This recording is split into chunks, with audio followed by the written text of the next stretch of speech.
ओडिशा सरकार सूचना लोक संपर्क विभाग एवं उत्कलीय मिलित मंच पक्षर 79तम स्वाधीनता दिवस पालित हो जाइछि। अतिथि भाव जोगदे उत्कल भवन परिचालक संजय कुमार प्रधान जातीय पताका उत्तोलन करते।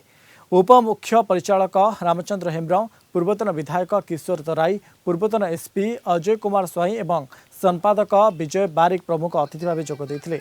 पर उत्कलमणि गोपबंधु दास और पंडित नीलकंठ दास प्रतिमूर्ति में विभिन्न संगठन पक्षर श्रद्धांजलि ज्ञापन कर समस्ते जो एकत्र आसी पालन करम गर्व गौरवर विषय।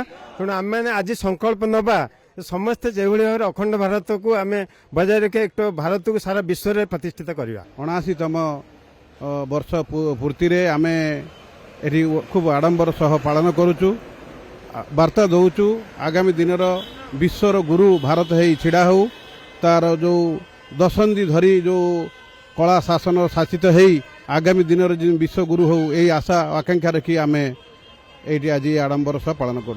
स्वाधीनता दिवस अवसर में पश्चिमबंग बसवास कर समस्त ओडिया भाई माने एवं विशेषकर कलिंग टीवी सांबादिक तथा तार समस्त ये आज भारत वर्ष रे समस्त ऐक्यता और भाईचारा सृष्टि करने जो प्रयास एवं स्वाधीनता दिवस रे जो मनीष मानकर त्याग तितिक्षा बल भारत स्वाधीनता पाई से प्रथम से मनीष मान को मोर प्रथम श्रद्धांजलि ज्ञापन करुच्ची। ब्राह्मण मैंने किमिति स्वाधीनता को बजाय रखिए कलिंग टीवी पाखे ठिया होता।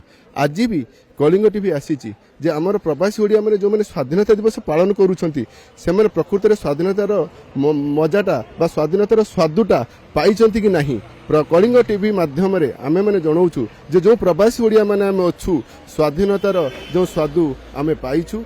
जिते दिन पर्यंत कलिंग टीवी को आम प्रवासी ओडिया तरफ अनुरोध से आम पाखे ठिया हो आम पाखे ठिया थो स्वाधीनता को आम अक्षुण्ण कर 79तम स्वाधीनता दिवस उपलक्षे मो तरफ हार्दिक अभिनंदन जनावसी और सांगर समस्त शुभकामना करोसी। आज ये शुभ मुहूर्त रे समस्त को अनुरोध करी जे आम भारत वर्ष को शांति समृद्धि और विकसित राष्ट्र गढ़ा आम समस्ते काम करवा और ए सहयोग करवा। ओडिया भाव में आसती आमर गोटे आलुमिनी अटेंड करने किंतु एठी उत्कल समाज तरफ जो 79तम स्वाधीनता दिवस पालन करागला ओडिया मानक द्वारा आ उत्कलमणि गोपबंधु पाद तले आम से छिड़ा आम यहाँ कलु।